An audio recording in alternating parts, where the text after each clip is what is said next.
Hi friends. मैं बस अभी फ्री हुई हूँ और आप लोगों से बात करने बैठी हूँ। आज सुबह से मैं कुछ भी वीडियो शूट नहीं करी। चाहे वो लंच का हो, ब्रेकफास्ट का हो या फिर सुबह का जो भी काम रहता है, कुछ भी वीडियो में शूट नहीं करी। क्योंकि आज ना मैं बहुत ज़्यादा बिजी थी सुबह से। मेरे घर में ना सीलन आ गई है। शायद ऊपर से लीकेज हो रहा होगा या क्या, मुझे नहीं पता, लेकिन आ रही है तो उसको ना हर 2-3 दिन में अच्छे से झाड़ना पड़ता है। या हर दूसरे दिन झाड़ती हूँ, कभी कभी हर 2 दिन छोड़ के बीच में तीसरे दिन झाड़ती हूँ, ऐसे करती हूँ। तो आज वो सब कर रही थी। और पावदान धुली, बेडशीट, पिलो कवर, मच्छरदानी, हम मच्छरदानी टांग के सोते हैं तो मच्छरदानी भी धुली। उसके बाद नहीं, उससे पहले ब्रेकफास्ट बना दी थी मेरी बेटी के लिए। नहाई, पूजा करी, उसके बाद लंच बनाई। तो सीधा मैं लंच करी, इसीलिए ना जल्दी जल्दी में काम हो रहा था तो सॉरी मैं शूटिंग नहीं करी। कुछ सोची पहले जल्दी जल्दी काम निपटा लूँ, उसके बाद आप लोगों से बात करती हूँ। तो इसीलिए जल्दी जल्दी में काम निपटा ली और आप लोगों से बात नहीं कर पाई। आज मैं लंच में सिर्फ और सिर्फ दलिया बनाई थी, कोई सब्जी कुछ भी नहीं बनाई थी। वेजिटेबल्स डाल के दलिया बना दी थी, नमकीन वाला दलिया वही बनाई थी, वही हम खाए। सब्जी रोटी शाम को बनेगा आज, और सब्जी नहीं बनी दोपहर को। इसीलिए मैं लंच शूट करना इतना ज़रूरी भी नहीं समझी। दलिया के रेसिपी क्या दूँ, दूंगी तो अच्छे से किसी दिन बनाऊंगी तो उस दिन दूंगी। आज मैं सिंपल सा ही बना ली थी, नॉर्मल सा, ऐसे जैसे चटपट में बन जाए थोड़ा सा, तो वैसे ही बना ली थी मैं। घर में सीलियन आ जाती है ना तो बहुत ज़्यादा टेंशन होती है मुझे, क्योंकि वो झड़ के नीचे गिरता रहता है। कितना भी आप झाड़ू करो, कुछ भी कर लीजिए, लेकिन मतलब बेकार सा दिखता है। एक तो दीवार तो बेकार दिखता ही दिखता है, और ऊपर से नीचे गिरता है तो और बेकार मुझे लगता है। इसीलिए ना सोच रहे पेंट कर ले। पेंट भी करेंगे ना तो भी प्रॉब्लम है कि 1 महीना तक शायद वो ठीक रहेगा पेंट, उसके बाद फिर से झड़ना शुरू हो जाएगा। तो क्या फ़ायदा फिर पेंट करके। या फिर सोच रही हूँ घर चेंज कर लूँ, वही बेस्ट रहेगा। जब से मैं यहाँ आई हूँ ना, जब से मतलब शादी करके जब से मैं अपने हस्बैंड के साथ आई हूँ, तब से मैं इसी रूम में यही हूँ ना। मैं कभी घर चेंज करी ना घर चेंज करने के बारे में सोची। मेरे मकान मालिक ना बहुत ही अच्छे हैं, तो कोई दिक्कत नहीं होता है। तो बस मुझे यहाँ सीलन की ही प्रॉब्लम है, नहीं तो और कुछ दिक्कत नहीं है। बस अगर घर छोड़ूंगी उसी के वजह से ही छोड़ूंगी कि सीलन आ रही है। किस किस को बोलो, जाके ऊपर वालों को बोलो तो वो भी बोलते हैं उनका भी सीलन आया है। सबका वही प्रॉब्लम है। जो नीचे नीचे का है सीलन, मेरी बेटी उसके अंदर उंगली घुसा के, उसकी तो छोटी छोटी पतली पतली उंगली है, वो घुसा देती है और ऊपर वो उधार देती है। मैं गुस्सा करती हूँ, क्योंकि क्या पता कभी नाखून वाखून में घुस के रह जाए कुछ।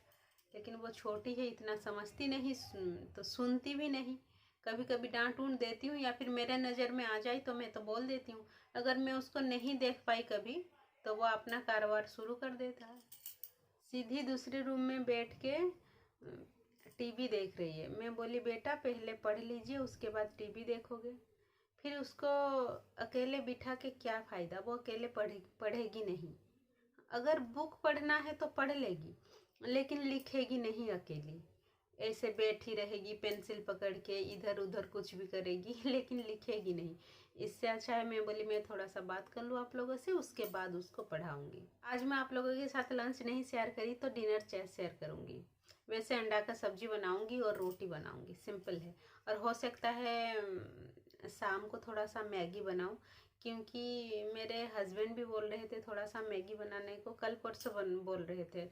और मेरी बच्ची भी बोल रही थी कि मम्मा मैगी बना दीजिए। अगर मैगी बनाऊंगी तो मैं कैसे मैगी बनाती हूँ आप लोगों से शेयर करूँगी। अभी गाजर तो आ रही है, पर मैं इस बार नहीं लेके आई थी गाजर। गाजर भी नहीं है, मटर भी नहीं है।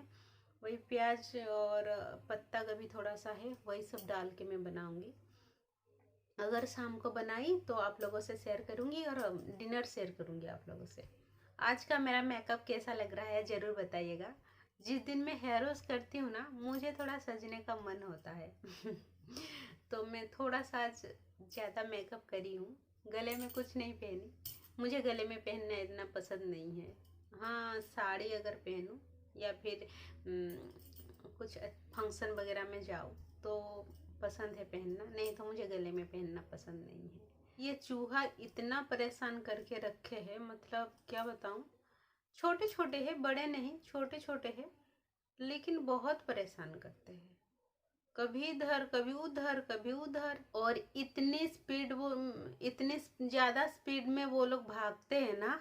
उनके पीछे अगर कोई भागेगा तो पक्का एक दिन में 5-10 किलो वेट कम हो जाएगी। एक तो इधर छोटे छोटे होते हैं, कभी सोफा के नीचे, फ्रिज के नीचे, इसके नीचे, उसके नीचे घुस जाते हैं, और इतने स्पीड में, मतलब पलक झपकते ही गायब। मैं इस घर में एक तो चूहा से परेशान हूँ, दूसरी बात सीलन से परेशान हूँ, बहुत ज़्यादा परेशान हूँ। मुझे अगर कोई आज घर ढूंढ के दे देगा कि तुम चेंज कर लो तो मैं चेंज कर लूँगी। मैं बोल चुकी हूँ अपने हस्बैंड को, मुझे ये घर छोड़ना है या कुछ करना है, मैं ये सीलन से बहुत परेशान हूँ। तो चलिए और ज़्यादा बात नहीं करती हूँ, जाके सिद्धि को थोड़ा सा पढ़ाऊँगी। सिद्धि को पढ़ाने के बाद फिर मैं आप लोगों से या तो शाम के चाय पे मिलती हूँ या फिर डिनर पे। सिद्धि को लिखाने बिठाई हूँ, वो लिखेगी अभी। मैं रात को उसको ओरल करा देती हूँ तो वो अभी लिखेगी वो, इसीलिए मैं उसको थोड़ा लाइनिंग भी खींच रही हूँ और बीच बीच में बोल रही हूँ ये लिखो। वो 1 to 100 तक लिखी है काउंटिंग। उसके बाद small letter, capital letter, alphabet वो भी लिखी है। उसके बाद हिंदी में वर्णमाला, वो क ख ग घ यहाँ तक सीखी है, वो लिख रही है। उसके बाद वो लिखेगी हिंदी में काउंटिंग 1 से 10 तक, यही सब लिखेगी। तो वो इतना सारा, छोटी सी बच्ची है तो इतना सारा ना वो अकेली नहीं कर पाती है, तो उसके पास बैठ के प्रॉपर उसको एक एक बोलना पड़ता है कि ये लिखो वो लिखो, तभी वो लिखती है। वैसे याद कर लेती है लेकिन बीच बीच में ना वो भूल जाती है, तो बोलना पड़ता है उसको। उसके बाद ये सब बोलना पड़ता है। उसको हिंदी लिखने में, हिंदी में वर्णमाला और इंग्लिश में alphabet, small alphabet and capital alphabet, ये सब लिखने में इसको इतना परेशानी नहीं होती है। उसको प्यास लग गई तो मैं पानी ला के दी, तो उसके बाद वो लिख रही है अपना। वो इंग्लिश में अल्फ़ाबेट ना उसके पास ना भी बैठूँ तो भी वो लिख लेगी, कैपिटल भी और स्मॉल भी। और हिंदी में भी ओ से वर्णमाला जो ओ से लेके ग घ तक सीखी है वो भी लिख लेगी, उसको कोई परेशानी नहीं है। ये सब उसको लिखने में खुशी मिलती है तो आराम से वो लिख लेती है। मैं अभी उसके पास नहीं हूँ, मैं किचन में थोड़ा बर्तन था तो उसी को साफ़ कर रही थी, तो वो लिख रही है अपना 1 2 थोड़ा उसके पास बैठ के लिखाना पड़ती है। हिंदी में जो इंग्लिश में जो काउंटिंग है वो लिखाना पड़ता है उसके पास बैठ के, और हिंदी में जो काउंटिंग है 1 से 10 तक, वो कंफ्यूज हो जाती है। हिंदी में और इंग्लिश में ना काउंटिंग में वो कंफ्यूज हो जाती है, तो उसको थोड़ा बहुत बोलना पड़ता है। ओरल में उसको चाहे आप 1 घंटा 2 घंटा आप उसको ओरल कराइए, उसको कोई प्रॉब्लम नहीं। हम अपना चाय और कॉफ़ी एंजॉय कर रहे हैं। सिद्धि और उसके पापा चाय पी रहे, कॉफ़ी पी रहे हैं, मैं ग्रीन टी पी रही हूँ, और बैठे बैठे इससे बात कर रहे थे और अपना शाम का चाय और कॉफ़ी एंजॉय कर रहे थे। सिद्धि बहुत हंस रही थी, बिस्किट भी ले रही थी उसके साथ। तो आप भी हमारे साथ चाय एंजॉय करिए।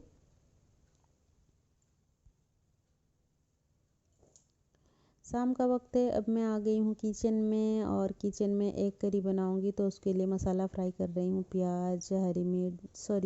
प्याज, टमाटर, हल्दी, धनिया पाउडर, हल्दी पाउडर, मिर्च पाउडर, नमक, ये सब डाल के मसाला भून ली। उसके बाद पानी डाल के एक करी बना ली, एग डाल के उसके अंदर। नॉर्मल सा बनाई थी, ज़्यादा तामझाम नहीं करी थी, रात में खाना था तो नॉर्मल सा ही बनाई थी, सिंपल सा ही।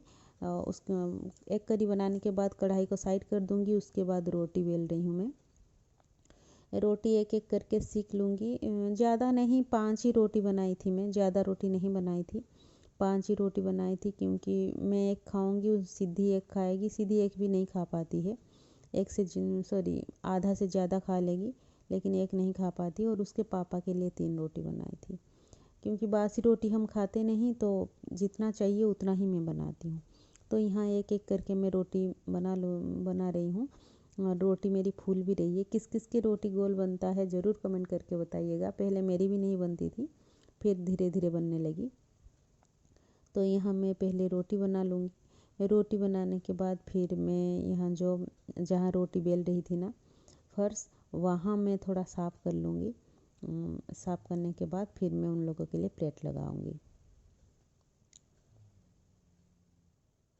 अभी सिद्धि के और उसके पापा के लिए मैं प्लेट लगा रही हूँ और मेरा प्लेट भी लगाऊंगी, वो बाद में डिनर के बाद मिलती हूँ आपसे। मेरा सब काम ख़त्म हो चुकी है। मैं रात में डिनर करके बर्तन वगैरह धुल के फ्री हो चुकी हूँ। सिद्धि और उसके पापा सो रहे हैं। मैं भी फ्रेश हो गई हूँ, हाथ पैर धुल के फेस धो के एकदम सोने के लिए रेडी हो गई हूँ। पर अभी मैं सोऊंगी नहीं, अभी थोड़ा वीडियो एडिटिंग करूँगी क्योंकि रात में वीडियो एडिटिंग नहीं करती हूँ तो दिन में टाइम नहीं मिलती है मुझे। तो एडिटिंग करूँगी। सोते सोते मुझे 12 बज जाएगा, 1 बज जाएगा। उसके बाद मैं सोऊंगी। तो आज का ब्लॉग को यहीं पे मैं एंड करती हूँ। तो कल मिलती हूँ मैं आप लोगों से एक न्यू ब्लॉग के साथ। And bye.